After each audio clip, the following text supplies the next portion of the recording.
Nuestro tiempo. A partir de este momento, en la conducción, el profesor Noel Navarro y el doctor Aníbal Orozco. Los comentarios del siguiente programa son ajenos a Canal 4 y a Grupo Oro Rey. Nuestro tiempo. Apreciables amigos, muy buenas noches. Les agradecemos por estar nuevamente con nosotros en un programa más de Nuestro Tiempo correspondiente a este viernes. Como siempre, con la intención de ingresar a la intimidad de sus amables hogares, con el objetivo de crear lo que es la comunicación y abrir la discusión en el medio, en los diferentes órdenes. Soy Noel Navarro, me acompaña como siempre el doctor Aníbal Rubén Orozco y el día de hoy especiales invitados. Doctor. Sí, como siempre, en Nuestro Tiempo, llegando nuevamente a la intimidad de su amable hogar, como desde hace 15 días, cuando les habíamos indicado de que mantenemos nuestra línea de ser portavoces del pensamiento, una ventana abierta a las diferentes corrientes de pensamiento. Y este día no podía ser la excepción. Como indicaba Noel, pues tenemos invitados especiales. Es por eso que también el día de hoy es una edición especial. Más que todo por venir un personaje de la ciudad capital que se mueve dentro del ámbito de la dirigencia nacional, independientemente de la corriente política que traiga. Pero creo que como guatemalteco tiene también el derecho de exponer su pensamiento, y en Nuestro Tiempo todas las corrientes tienen cabida. Así es, doctor, como ustedes recordarán, al licenciado Gustavo Porras Castejón lo habíamos venido anunciando hace un mes y medio más o menos, y en la oportunidad que él estuvo acá en San Marcos no fue posible presentarlo debido a que ese día hubo un gran apagón de energía eléctrica, y sin embargo aquí a oscuras estuvimos platicando de lo que es el quehacer político, de su participación en la dirigencia a nivel nacional, y sin embargo hoy lo tenemos acá con nosotros. También le acompaña Manolo Giordano, coordinador departamental del Partido Unionista. Les recordamos que el licenciado Gustavo Porras Castejón es actualmente secretario general del Partido Unionista. Licenciado, muy buenas noches. Sea usted bienvenido a San Pedro Zacatepeques y a San Marcos, y especialmente al programa Nuestro Tiempo. Definitivamente es para nosotros un gusto poder tenerlo aquí en nuestros estudios y poder dialogar tanto de su vida personal, de su participación política, social. En fin, hay muchas cosas de qué platicar, porque al interior del país muchas veces desconocemos las interioridades de los personajes que hacen política o de quienes tienen la responsabilidad de dirigir este país. Yo considero de que a nivel departamental únicamente se sabe de usted, de su participación en las pláticas de los acuerdos de paz, y pues ahora quienes sintonizan Nuestro Tiempo van a tener oportunidad de ir un poco más allá. Yo creo que el doctor tiene la primera pregunta, pero antes vamos a escuchar su mensaje para los televidentes de Nuestro Tiempo.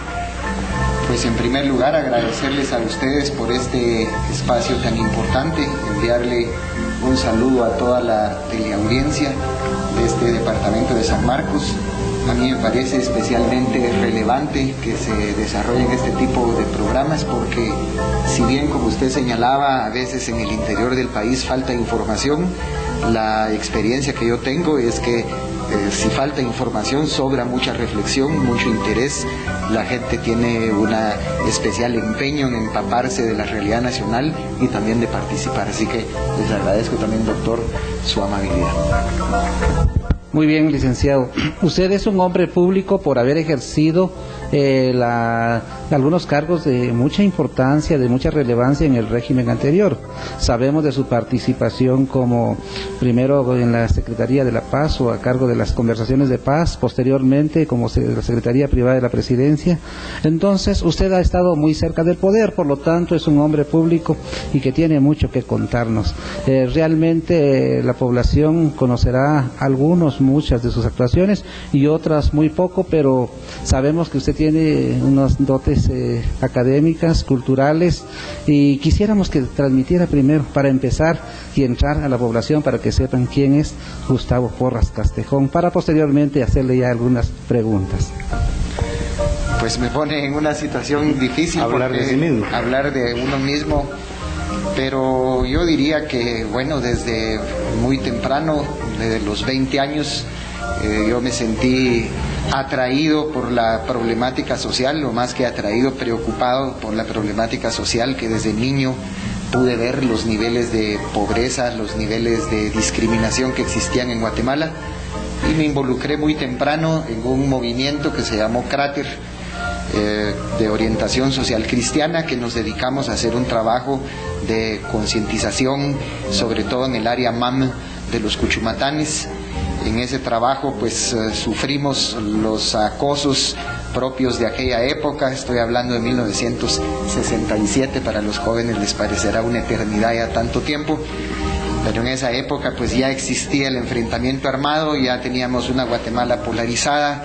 Inmediatamente nosotros caímos bajo la lente de ser sospechosos de subversión. Se vivía en América Latina un proceso de radicalización muy fuerte. En Colombia, un sacerdote, Camilo Torres, se había sumado a las filas de la guerrilla colombiana. Nosotros aquí en Guatemala, impactados por la problemática social y acosados por esa persecución que se fue gestando, nos radicalizamos, tomamos el camino del movimiento revolucionario. Yo milité durante muchos años en el movimiento revolucionario guatemalteco. En un momento dado, en 1984, me separé de las filas del movimiento, no de una manera traumática, ni mucho menos, ni pasando a ser un adversario, ni cosa por el estilo, sino por razones político-ideológicas que fundamenté debidamente. Básicamente la convicción de que la lucha armada se había agotado en el país, que era necesario pasar a una lucha política, a una lucha legal, a una lucha de masas. Comenzamos a trabajar en esa dirección. La situación en el país fue evolucionando hacia la consolidación de la incipiente democracia que se había iniciado con la elección de la Asamblea Nacional Constituyente y posteriormente del presidente Cerezo en elecciones generales. Pude retornar al país. Yo estaba exiliado en México en 1991 durante el gobierno del presidente Serrano Elías. Comencé a trabajar a publicar en Siglo XXI. Me fui involucrando en la política, en la que he estado involucrado desde muy temprano, como señalé, no en la política propiamente, pero sí en la lucha social. Me sumé al esfuerzo de campaña de Álvaro Arzú, sobre todo bajo la convicción de que había que evitar a toda costa el triunfo del FRG. Nuestro teléfono es el 760-1548. Si usted está dispuesto a participar también de esta agradable tertulia aquí con el licenciado Porras Castejón, pues llámenos. Tal vez usted quiere plantear alguna pregunta, alguna duda de lo que usted quiera saber. Doctor, ¿quiere abrir el nuevo set? Nuevamente dejar constancia pues de la habilidad, de la capacidad, del conocimiento que el licenciado tiene en cuanto a toda la temática de la ideología, la historia, y ya en fuera de cámaras lo que nos comentaba es algo que ilustra. Ya nos explicó que por qué su viraje de 180 grados también. Pues a mí me asaltaba una duda y quería decírsela de esta forma, se la digo de esta forma. Usted nos decía al principio que cuando se incorporó al PAN, hasta cierto punto quería ser partícipe de la no llegada al FRG al poder. Entonces, ahora me asalta la duda, ¿por qué cuando ustedes, por así decirlo, estaban en la llanura, impidieron la llegada del FRG al poder? Y ya estando en el poder, con todas las mieles y las capacidades y todos los recursos que éste proporciona, no impidieron la llegada del FRG al poder. ¿Será que el caso Telgua o el caso Mincho les afectó demasiado? ¿Podría contarnos algo al respecto? Porque, como decía, teniendo todo el poder, no pudieron impedirlo, y cuando estaban en la llanura, sí lo pudieron impedir. ¿Cuáles fueron esas causas, pues? Otra pregunta difícil, pero con mucho gusto. Mire, en primer lugar yo le diría que nunca nadie tiene todo el poder. El poder es una cuestión muy relativa, y eso es una de las grandes experiencias que yo saco. Por mucha fortaleza institucional que usted tenga, si usted está cumpliendo una determinada responsabilidad con recursos que la gente imagina enormes y en realidad son mucho más pequeños de lo que la gente piensa, y vive bajo un acoso permanente de todos los demás, que todos son opositores, es muy relativo el poder.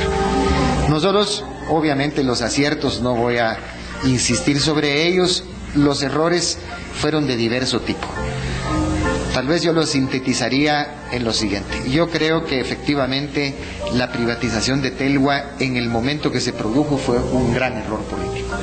Yo me opuse a esa privatización, quedé absolutamente en minoría e insisto, yo considero que fue un error político. Yo considero que no había más camino que privatizar la Telefónica, que se hizo correctamente, que hasta la fecha, por más bulla que se hizo, no han podido demostrar ninguna malversación ni cosa por el estilo como crearon la expectativa, pero obviamente un año antes de las elecciones era un regalo al FRG. Ya Portillo desde el 95 había levantado gran expectativa con el tema de la privatización.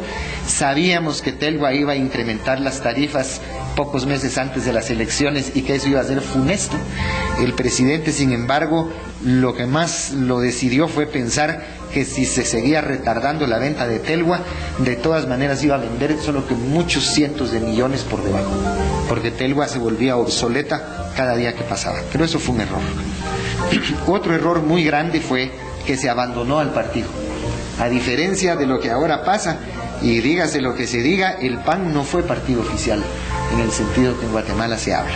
Nosotros no pusimos en la calle a toda la cantidad de empleados públicos, ni mucho menos al personal técnico profesional del Estado. En la Secretaría Privada, por ejemplo, el único nuevo fui yo, ni siquiera el subsecretario cambié. El partido no solo, digamos, se quedó frustrado en las expectativas de mucha gente, sino que no se le dedicó atención, no se le dedicó cuadros, no tuvo recursos, y el PAN, déjeme decirle, era un partido muy electorero.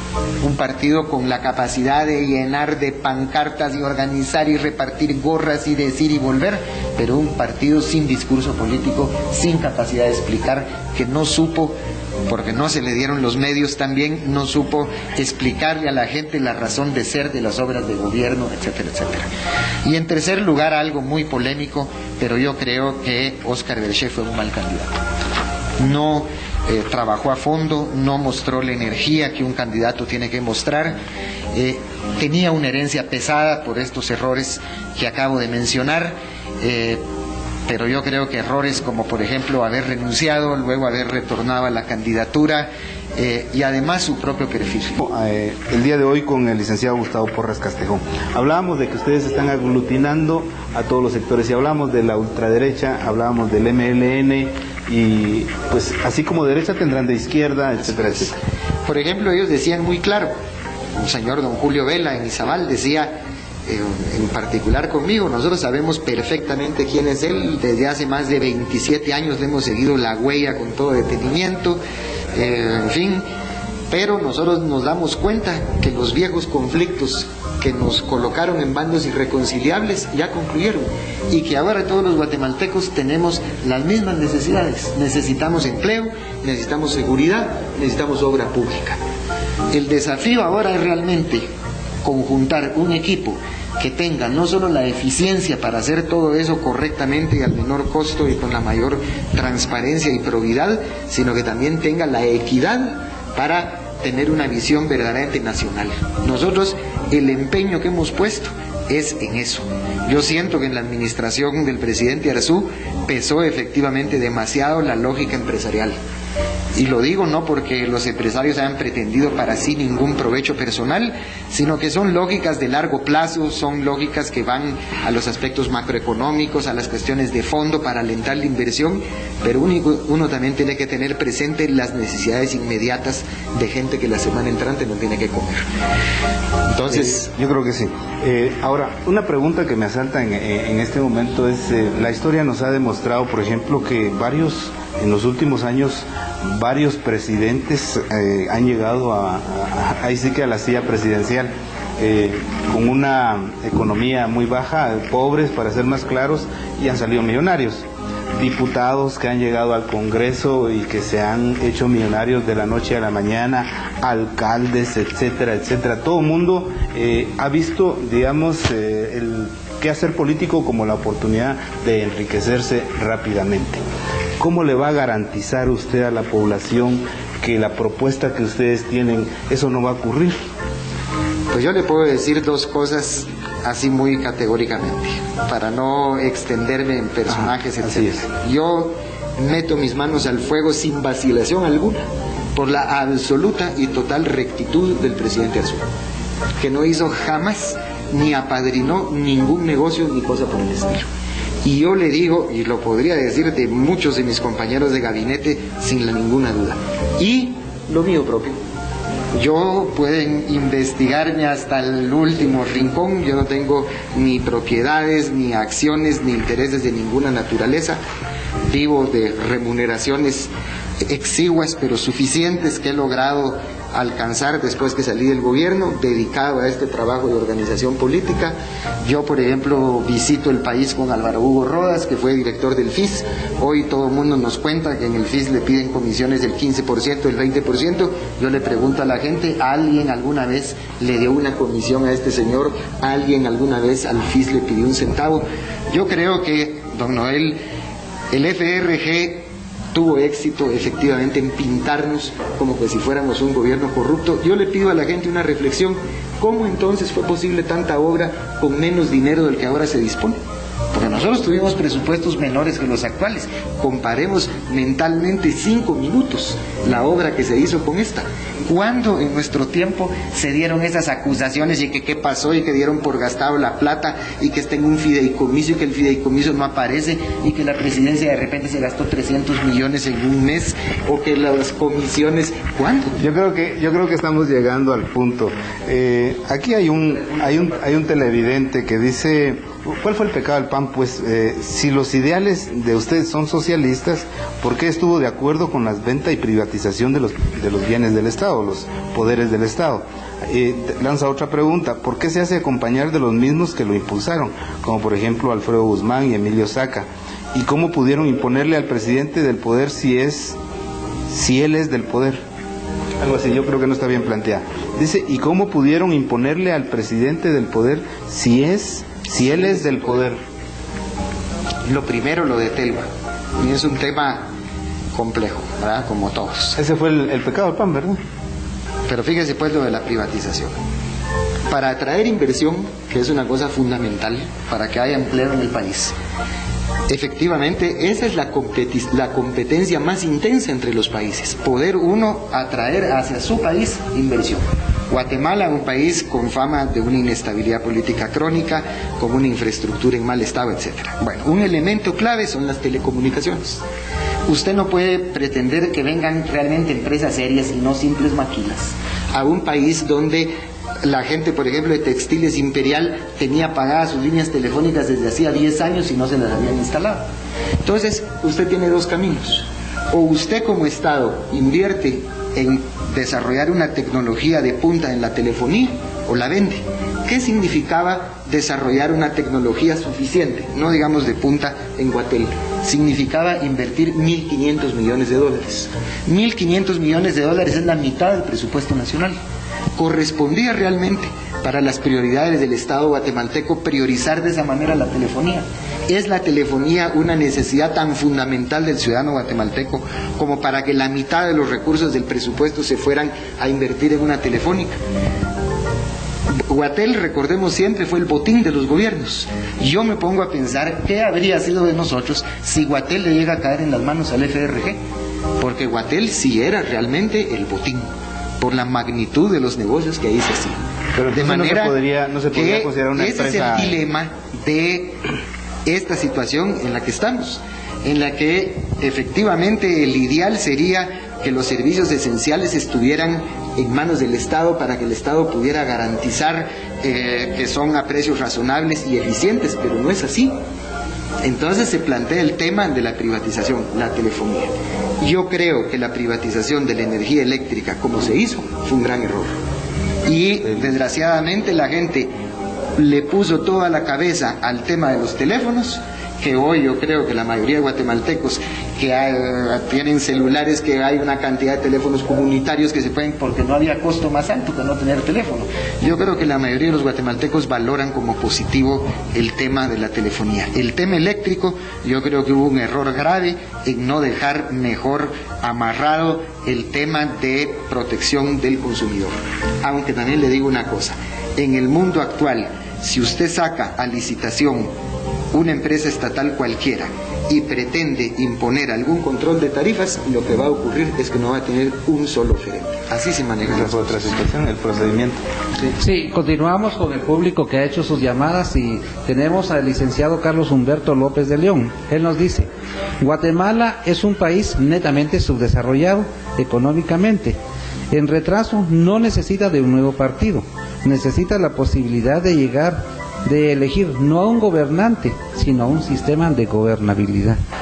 Y después nos pregunta que cuál es la filosofía del Partido Unionista.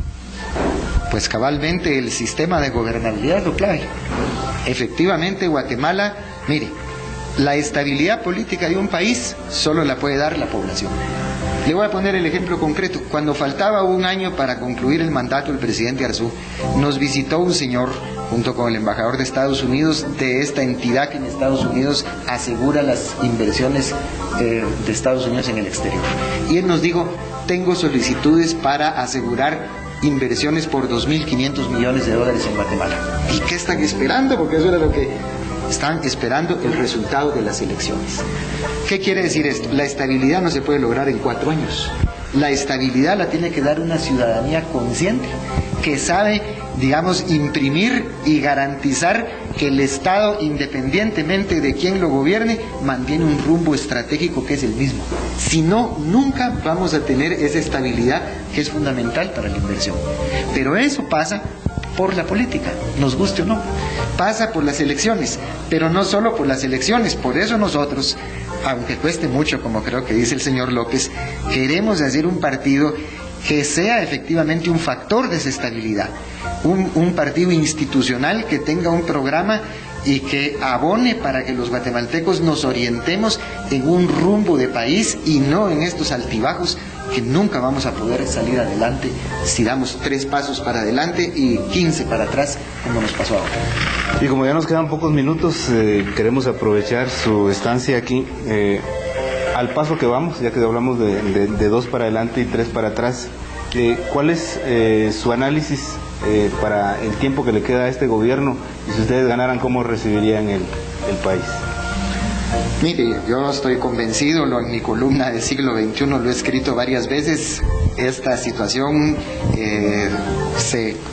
digamos, ya no tiene compostura desde el 26 de diciembre, que fueron las elecciones del 99, y la población le dio ese mandato absoluto al FRG y al presidente Portillo. Esto no tiene compostura, es hacerse las ilusiones. Eso de que si hay una tendencia mejor que la otra, no hay ninguna mejor que la otra. Yo creo que han dado sobradas muestras de su incapacidad, su ineficiencia, su falta de transparencia, etcétera, como para detenernos mucho en el asunto. Por eso, desafortunadamente, nosotros estamos seguros que nosotros o quien quiera ocupe el poder en el 2004 va a recibir una situación de tal naturaleza que para salir adelante se va a necesitar la unidad de los guatemaltecos. Por eso nosotros a todo mundo le hacemos el planteamiento: qué bien que haya interés en la política, qué bien que se piense en diferentes opciones, pero siempre y cuando se trabaje organizando, se trabaje capacitando políticamente, y no estas ocurrencias de un candidato y luego paga una campaña millonaria de televisión, porque con eso no vamos a salir adelante. Nosotros de verdad necesitamos ya dejar de buscar atajos y hacer el camino largo, pero el único que tenemos como país, de atacar los problemas de fondo de Guatemala. Y eso pasa por una ciudadanía consciente, y cueste lo que cueste, hay que trabajar en ese objetivo. ¿Considera usted que con la experiencia que tuvo el pueblo de Guatemala, aunque no aprendemos, va a haber participación en las próximas elecciones? Yo estoy seguro que sí. Sobre todo en el interior del país, la gente necesita de la obra pública. Yo veo a licenciado Gustavo Porras Castejón y Manolo Giordano abordando lo que es la situación política económica del país. Licenciado Porras Castejón, sabemos ya de su trayectoria, consideramos que usted es la cara visible del Partido Unionista, ¿verdad? Sin embargo, quisiéramos saber qué otros personajes, qué otras personas le acompañan dentro de este proyecto, porque se no dice un partido político, sino un proyecto, y además si se le va a dar una oportunidad muy buena a los dirigentes departamentales, a los dirigentes locales, porque siempre hemos tenido la tendencia hacia el centralismo, hacia el caciquismo, y muchas veces cuando el cacique o el líder se va o desaparece, pues muchas veces esto tiende a morir, y como un proyecto todos tienen la misma oportunidad. Entonces, ¿podría comentarnos quiénes otros más le acompañan en este proyecto? Mucho gusto. Bueno, yo tengo la función de secretario general provisional. Son 2 secretarios generales adjuntos, uno de ellos cabalmente departamental de Quetzaltenango, el licenciado Jorge Rolando Barrientos, que es diputado por Quetzaltenango al Congreso de la República, y el otro secretario general adjunto es el empresario Luis Alberto Reyes Mayén, que es un hombre que ha ocupado posiciones de mucho relieve en los gremios de la empresa privada, fue presidente de la Cámara del Agro, es un empresario de raíz popular que jugó también un papel muy relevante en la instancia nacional de consenso, favoreciendo la solución de la crisis creada por el presidente Serrano Elías. Tenemos otros dirigentes departamentales, por ejemplo, como Mario Molina, que trabaja él en Santa Rosa y Jalapa y Jutiapa. Tenemos gente que viene de la izquierda, de la universidad, por ejemplo Edmundo Urrutia, que es profesor de la Universidad de San Carlos, o tenemos gente del movimiento sindical, como el compañero que fue secretario del Estinde, Jaime Izaguirre, o Jesús Godínez, que está con nosotros, Ángel Mario Salazar, que es diputado, Álvaro Hugo Rodas, que fue director del FIS, un trabajador incansable, un excelente gerente. Yo le diría que nosotros no tenemos grandes personalidades así de gran mundo, y hay algo que nos propusimos y que es importante decirlo. Con el presidente Arzú, él me decía, mira, vamos a necesitar un partido nuevo, pero si ese partido nuevo lo hacemos los mismos, va a resultar igual. Hay que hacerlo con gente nueva, y por ahí vamos. Y ahora, o sea que el presidente Arzú no está con ustedes, ¿o sí está con ustedes? Él no es miembro del partido, pero obviamente el presidente Arzú, por supuesto, el aval y el apoyo y tal lo tenemos, pero el presidente Arzú ha elegido correctamente una actuación sumamente discreta, no se ha pronunciado sobre ningún aspecto de la vida nacional, ni tiene tampoco interés de jugar un papel político partidista. Una preguntita última, ya para ir terminando. El Partido Unionista surge después de la Asamblea General del PAN, cuando a través de la elección de Leonel López Rodas y empiezan las primeras decisiones y se forma la bancada del Partido Unionista.